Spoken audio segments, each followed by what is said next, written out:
बिस्मिल्लाहिर्रहमानिर्रहीम। अस्सलामुअलैकुम स्टूडेंट्स। आज मैं आपको ग्रामर सिखाने वाला हूँ। ग्रामर क्या है, ग्रामर क्यों पढ़ते हैं, ग्रामर किस लैंग्वेज का वर्ड है, आज ये मुकम्मल करवाने वाला हूँ इस वीडियो के अंदर। आप वीडियो मुकम्मल देखिए और हर डर हर डाउट आपका क्लियर होगा इस वीडियो में। तो शुरू करते हैं grammar.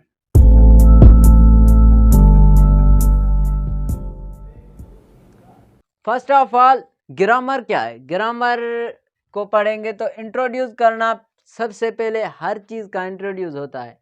Grammar is Greek word, Greek को कहते हैं यूनानी वर्ड है, अल्फाज है, टेकन फ्रॉम ग्रामा, ग्रामा से लिया हुआ है, taken from grama which mean understanding, जिसकी मतलब होता है, जिसका माना होती है समझना।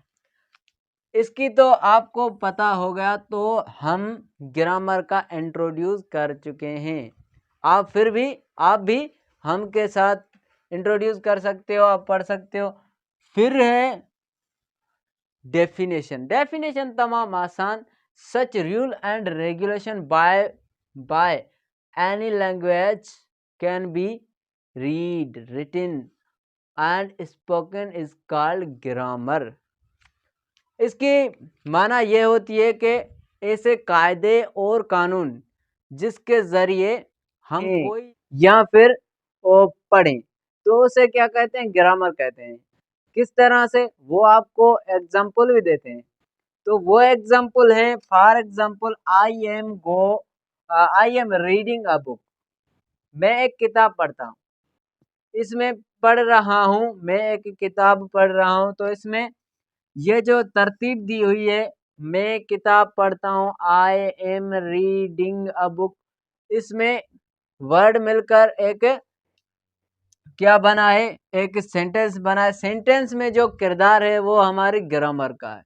ग्रामर के विदाउट कोई भी सेंटेंस नहीं बन सकता, कोई वर्ड नहीं बन सकता, कोई लेटर भी नहीं बन सकता। इस तरह से आपको सब्जेक्ट होना जरूरी है, subject, helping verb, main verb, object.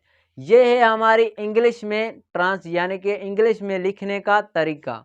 तो हम इंग्लिश में जो ट्रांसलेशन है हिंदी से या उर्दू वगैरह से, अगर हम इंग्लिश में ट्रांसलेटिंग करें, कोई भी सेंटेंस ट्रांसलेट करें, तो किस तरह से करें, तो हेल्पिंग वर्ब उसके बाद मेन वर्ब ऑब्जेक्ट होता है। इसी तरह से ही हम और सी लैंग्वेज हो, अदर लैंग्वेज से ट्रांसलेट इंग्लिश में कर सकते हैं। तो इसको हमें याद होना चाहिए। तो ये फार्मूला हमारे लिए एक उर्दू, हिंदी या सिंधी वगैरह की जो स्ट्रक्चर होते हैं उसे इसी तरह से याद करते हैं, subject, object, main verb plus helping verb. जैसे कि मैं एक क्या है, फाइल है, फाइल जो काम को करता है, यानी कि डूअर ऑफ एक्शन होता है, करने वाला, काम को करने वाला। उसके बाद होता है मफऊल, बियर ऑफ एक्शन, जिसके ऊपर काम गया हो।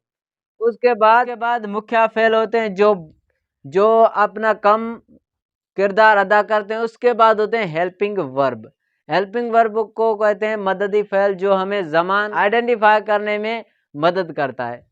तो कैसे, मैं किताब पढ़ रहा हूँ जो है वो हमें बताता है कि ये सेंटेंस प्रेजेंट का है, तो इस वजह से इसका किरदार अहम होता है। देखिए, मैं किताब पढ़ रहा हूँ, ये एक कंटिन्यूस, प्रेजेंट कंटिन्यूस की बात कर रहा हूँ। तो मैं किताब पढ़ रहा हूँ, कोई काम है वो कंटिन्यू चल रहा है।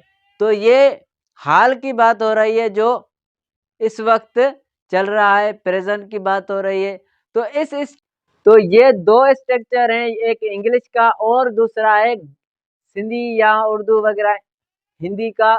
इसमें आपको सिर्फ इन पे कंट्रोल करना है। अगर सब्जेक्ट ना हो तो ऑब्जेक्ट वर्ब को कैसे तब्दील करें, उसके बाद बहुत सारे और भी एग्जांपल्स हैं, उसके थ्रू भी आप प्रैक्टिस करेंगे, क्योंकि प्रैक्टिस मेक मैन परफेक्ट। अगर हमारी वीडियो आपको बेस्ट लगी हो तो लाइक करें और सब्सक्राइब करें और बेल नोटिफिकेशन को क्लिक करें और बेल नोटिफिकेशन के बटन पर क्लिक करें। और अगर आप कमेंट नहीं दी तो कमेंट सेक्शन में ज़रूर बताएं कि वीडियो कैसा था।